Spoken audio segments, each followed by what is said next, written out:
Good morning everyone.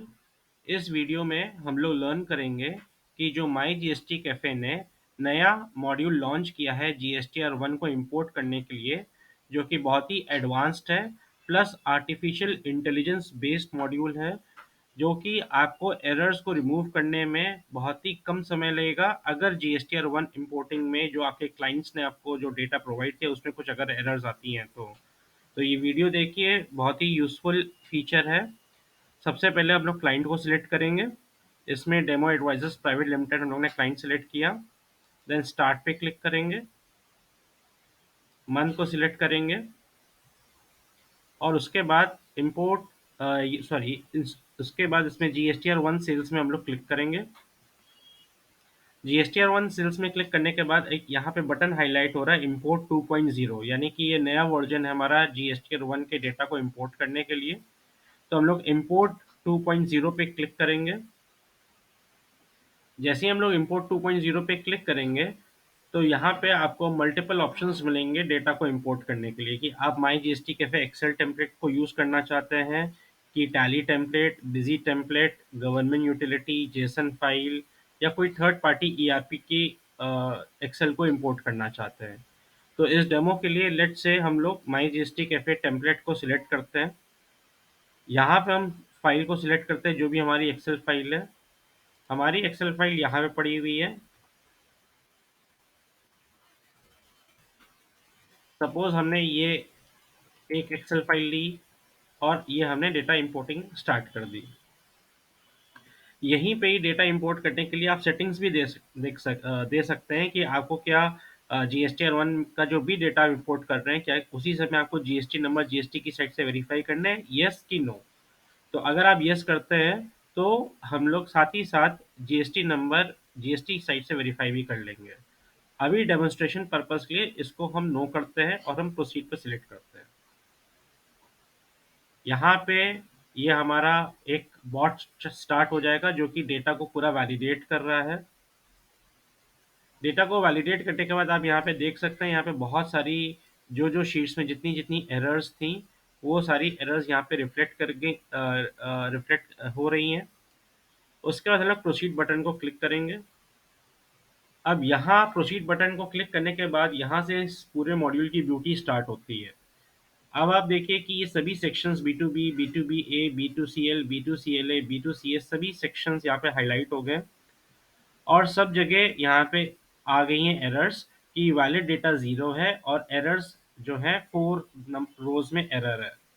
सभी जगह इस तरीके सेक्शंस हाईलाइट हो गए, जैसे EXE एमपी मॉड्यूल में चारों चारों वैलिड है, HSN कोड में सिंगल एक डेटा वैलिड है, डॉक्यूमेंट इशूड में 2 वैलिड है। आपको हम ये फैसिलिटी अब हम दे रहे हैं कि आपको दोबारा से एक्सेल ठीक नहीं करनी है। जो भी डेटा में एरर है आप यहीं से ही डेटा को सही कर सकते हैं। फॉर एग्जांपल जैसे आपने ये देखा जिसमें हमने इनवॉइस नंबर 15 जून 2032 रखी हुई है, तो यहीं से ही एरर को सही कर दीजिए, 15 जून 2021 कर दीजिए। इसी तरीके से इनवॉइस वैल्यू में हमने स्ट्रिंग एंटर करके रखी हुई है, तो इनवॉइस वैल्यू में यहाँ पे आप नंबर भर दीजिए, तो डेटा आपका यहीं से ही सारा का सारा सही हो जाएगा। ये पूरा इसी तरीके से चलेगा। जो भी एरर्स आ रही हैं वो सब रेड में हाईलाइट हो जाएंगी। अब जीएसटी नंबर में भी एरर है इसके बावजूद। अब क्या है कि बहुत बार ऐसा होता है कि आप ये चाहते होंगे कि अगर जिसका भी जीएसटी नंबर में एरर है वो B2CS में कन्वर्ट हो जाए, हमें टाइम ना वेस्ट करना पड़े कि दोबारा हम उसको B2B में दोबारा से जीएसटी नंबर एंटर करें। तो ये फैसिलिटी हम लोगों ने दी हुई है कि आप यहीं पे पर्टिकुलर रो को सिलेक्ट करिए, एक्शन पे convert selected invoices to B2C। तो जैसे ही आप इस एक्शन को परफॉर्म करेंगे तो ये पर्टिकुलर इनवॉइस जो है ये B2C में जाके ऐड हो जाएगी, आपके B2B से एक रो कम हो जाएगी।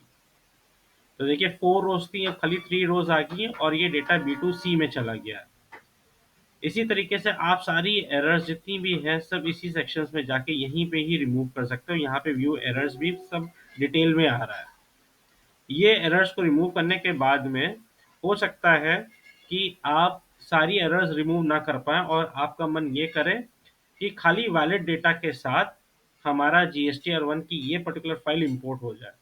तो हम कंटिन्यू करेंगे।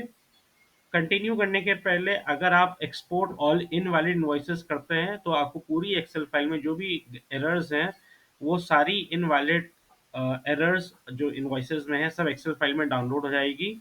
ये एक्सेल फाइल अपने क्लाइंट को शेयर कर सकते हैं जिससे कि वो सारी एरर्स वो फिक्स कर सकता है। तो हम कंटिन्यू करते हैं। कंटिन्यू करने पे हम आपसे पूछते हैं, आपको ऑप्शंस देते हैं कि अब आपको क्या करना है। आपको क्या save the valid data and discard the invalid data करना है, यानी कि जो भी डेटा वैलिडेट हो गया है उसको सेव कर लें और बाकी जितना भी इनवैलिड डेटा उसको डिस्कार्ड कर दें। कि आपको go back to previous screen करना और फिर से रिकरेक्ट करना है कि पूरा का पूरा प्रोसेस आपको डिस्कार्ड करना है। जो कि भी आपका सूटेबल ऑप्शन है वो आप सिलेक्ट कर लीजिए। तो हमने सपोज फर्स्ट ऑप्शन सिलेक्ट किया जो कि ज़्यादातर लोग करेंगे कि save the valid data and discard the invalid data. हमने प्रोसीड पे क्लिक किया। प्रोसीड पे क्लिक करने के बाद हमको मैसेज आ गया डेटा इंपोर्टेड सक्सेसफुली। तो हमारा जो भी वैलिड डेटा है उसके साथ हमारी पूरी GSTR1 इंपोर्ट हो गया है।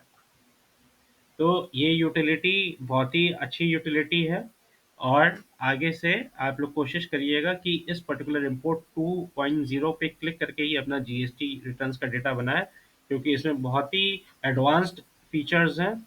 और सबसे इम्पोर्टेंट बात, इसमें आर्टिफिशियल इंटेलिजेंस का यूज़ किया गया है जो कि आपके डेटा को देन एंड वेरी रेक्टिफाई करके अ, आपको मैसेज देगा कि क्या एरर्स हैं। और आप बल्क में भी B2C का डेटा वहीं पे अगर आप एक्शन में देखेंगे तो बल्क में भी B2C का डेटा B2B इनवॉइसेस का जो डेटा है B2C में कन्वर्ट कर पाएंगे। Thank you. अगर आपको कोई और भी दिक्कत हो तो आप support@mygstcafe.com पे ईमेल कर सकते हैं।